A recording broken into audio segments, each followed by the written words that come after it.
وَكَذَلِكَ أَوْحَيْنَا إِلَيْكَ رُوحًا مِّنْ أَمْرِنَا، اسی طرح ہم نے وحی کی ہے اے نبی آپ کے جانب اپنے امر میں سے ایک روح۔ اب یہاں وحی کو پھر روح کہا ہے، روح من امر۔ وَكَذَلِكَ أَوْحَيْنَا إِلَيْكَ رُوحًا مِّنْ أَمْرِنَا، یہ قرآن جو ہے یہ روح من امرنا ہے، یہ ہم نے آپ کی طرف وحی کیا ہے۔ اور یہ اب اہم ترین مقام آ رہا ہے قرآن میں، یہ بتانے کے لیے کہ خود حضور صلی اللہ علیہ وسلم کا ایمان جو ہے وہ بھی قرآن کے ذریعے سے در حقیقت اس نے ایک حقیقی اور واقعی شکل اختیار کی ہے۔ حضور کو قرآن ایمان کہاں سے ملا؟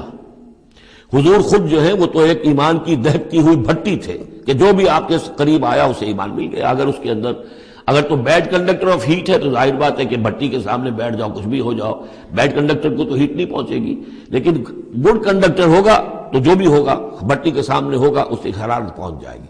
حضور کو کہاں سے ملا ایمان؟ یہ سوال ہے۔ ما کنت تدری ما الکتاب ولا الایمان، اے نبی آپ نہیں جانتے تھے کیا ہوتی ہے کتاب اور کیا ہوتا ہے ایمان۔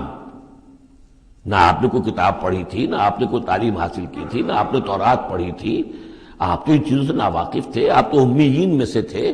ما کنت تدری ما الکتاب ولا الایمان ولیکن جعلناہ، اس قرآن کو ہم نے بنایا ہے نوراً نہدی بہ من نشاء من عبادنا، وہ نور بنایا ہے کہ جس کے ذریعے سے ہم ہدایت دیتے ہیں اپنے بندوں میں سے جس کو چاہتے ہیں۔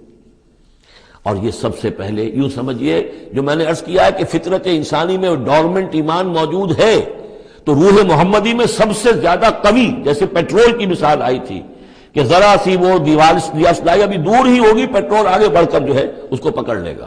اس طریقے سے نور علی نور، وہ نور جو نور محمدی میں موجود تھا ڈورمنٹ تھا۔ ہمارے علماء نے اکثر یہ کہا ہے کہ وہ اجمالی ایمان تھا، تفصیلی ایمان آپ کو قرآن سے ملا۔ میں اس کی تعویل کر رہا ہوں کہ وہ پوٹینشل ایمان تھا، اس نے ایکچوئل ایمان کی شکل اختیار کی قرآن کے ذریعے سے۔ یہ تعبیر جو ہے یہ اس کی زیادہ صحیح تر تعبیر ہے کہ قرآن روح محمدی میں وہ ایمان جو ہے موجود تھا، ڈورمنٹ تھا، پوٹینشل تھا، اس کو قرآن نے آ کر جگمگایا، ایکٹیویٹ کر دیا۔ وَكَذَلِكَ أَوْحَيْنَا إِلَيْكَ رُوحًا مِّنْ أَمْرِنَا مَا كُنْتَ تَدْرِي مَا الْكِتَابُ وَلَا الْإِيمَانُ وَلَٰكِنْ جَعَلْنَاهُ نُورًا نَّهْدِي بِهِ مَن نَّشَاءُ مِنْ عِبَادِنَا، اور جب آپ کے قلب مبارک میں وہ ایمان نور علی نور جگمگا اٹھا ہے، اب آپ ہدایت دیں گے لوگوں کو سیدھے راستے کی طرف۔ اب آپ یوں سمجھیے کہ روشنی کا مینار بن گئے ہیں کہ جو جہازوں کو راستہ دکھاتا ہے۔ اِنَّكَ لَتَهْدِي إِلَىٰ صِرَاطٍ مُسْتَقِيمٍ،